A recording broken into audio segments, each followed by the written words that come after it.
him. I want to watch the news. Are you making headway at least? This is the news.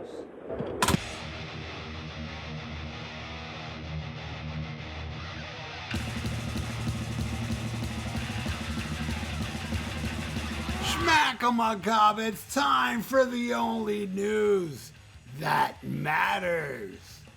And by 1978, it appeared as though the Scorpions were finally turning a corner in their quest to becoming a globally renowned band, especially after issuing a string of popular albums in their native country of Germany, including Fly to the Rainbow, In Trance, Virgin Killer, and my personal favorite, Taken by Force.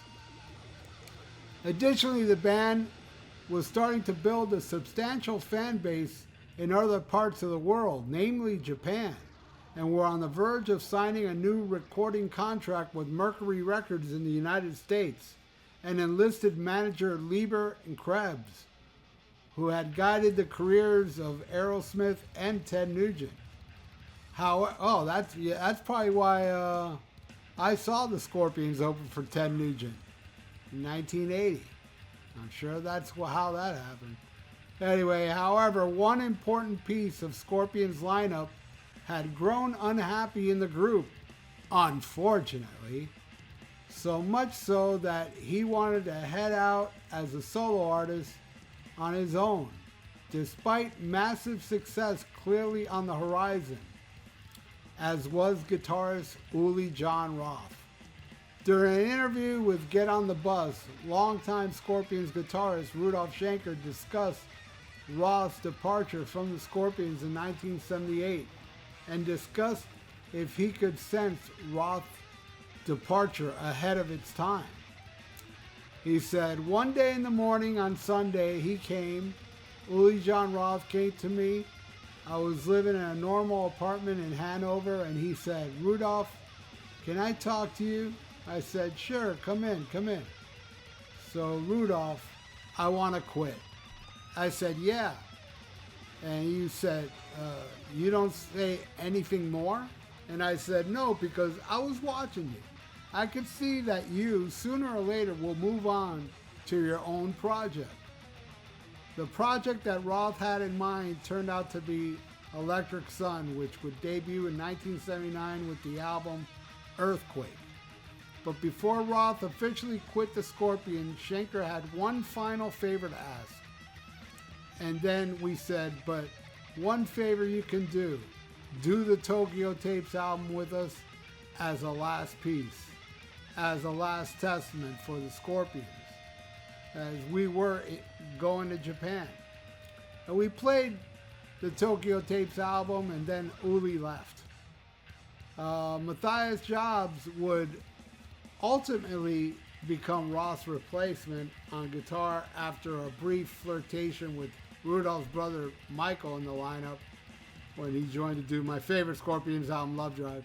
And by the early 80s, the Scorpions, with Jabs, was one of the most biggest heavy metal bands on the planet, thanks to such releases as Blackout and Love at First Sting. Yeah, man, it's so sad that Uli, had to leave. I love that Scorpion stuff now. Yeah, I gotta admit, I wasn't aware of the Scorpions till Love Drive. I didn't know of none of this stuff. But when I heard Tokyo Tapes, I remember my friend had Tokyo Tapes, and I was like, oh my God. And then the first album I bought from the Scorpions, after Love Drive, well, Love Drive was a hand-me-down, but I bought Virgin Killers. And yes, I bought the version with the band on the cover. Not a good album cover, but 10 times better than that sick original version. Anyway, and I love that album, man. Catch Your Train, Picture Life. It's just an awesome, awesome album. And then I got the other ones, Fly to the Rainbow, In Trance was fucking amazing, and then Taken by Force just blew my mind. That was my favorite one. My favorite Scorpion song, well, one of my favorite Scorpion songs is Sails to Charon. My favorite with Uli for sure. But man, there's so much chock full of great stuff, and you can hear it all on Tokyo Tapes, because Tokyo Tapes, man, if you want to get into the Scorpions with Uli, listen to Tokyo Tapes. And I guarantee, if you like that album, you're going to want to hear all the other studio albums, which I did. The 70s is definitely my favorite era. Even starting with Lonesome Crow with young Michael Schenker on guitar. And my favorite is Love Drive, which has Michael Schenker on guitar. It has Matthias as well, or Matthias as they call him. I guess that's how you pronounce it. And man, Love Drive, and then, Love Drive started the new era.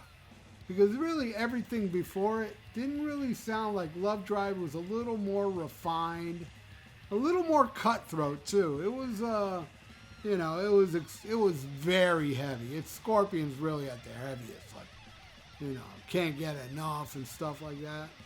Just ripping song. Another Piece of Meat. And they continued it on Animal Magnetism, and then Blackout, which I think is the best with Matthias. That's my favorite album with Matthias. Love for Sting is when they started losing me. I was still into them, and I liked some of the songs. Like, I love the song Coming Home off that album. But really, the rest of it was, like, not up to snuff with the Scorpions I love. And, but I saw the tour. It was the second time I saw them, and the first time I saw them headline, and they were amazing. They were amazing. Same set list that's on Worldwide Live, that live album. Scorpions rule, man. They ruled up to that point, and then after that, it was disappointment after disappointment after disappointment. I couldn't get into anything that they were into. There was one album, I think it had a song called Alien Nation, and I thought, all right, it's a little heavier, darker, and then I heard it, and I was like, this ain't good. And I don't know how I ended up with, I think it's called Animal Instinct, where it's like a guy and a girl in a cage with animals looking at them. Is that the name of the album? Horrible. It's just not good. Eye to Eye was a joke. But, and then, Sting of the Tail and all that, man, it was a little better, but I still didn't like it. But man, do I love Rock Believer. I still love that album. I actually played that album last week. Man, that title track, Seventh Son. Oh, that album is full of great, to me, the best Scorpions album since Blackout. And I know many don't agree with me, and I know some do, actually, because I've heard people leave comments saying, I totally agree. That last Scorpions album was a badass album, man.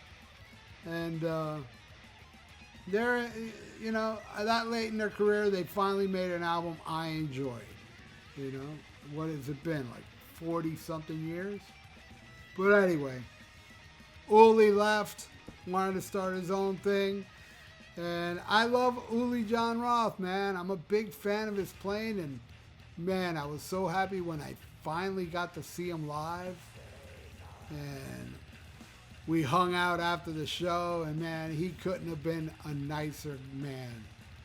And check out that Grizzly Adams beard I was sporting at the time. That lasted long, because it takes a long time to grow the beard that long, but I got sick of it, man.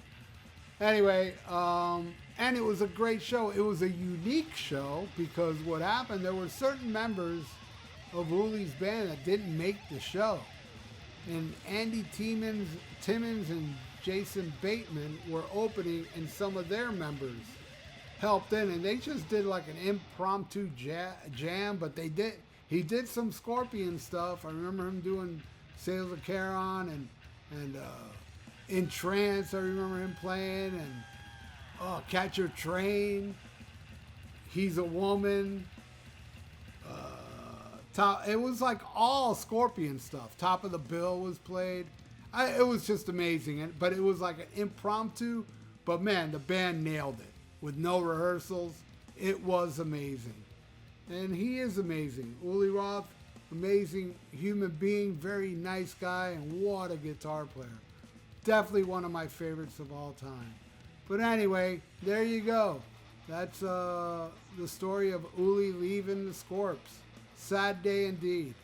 But anyway, what do you all think? You all like that Scorps with Uli? Y'all think it's the best Scorps? Leave it in the comments below. And thank you so much for watching the only news that matters.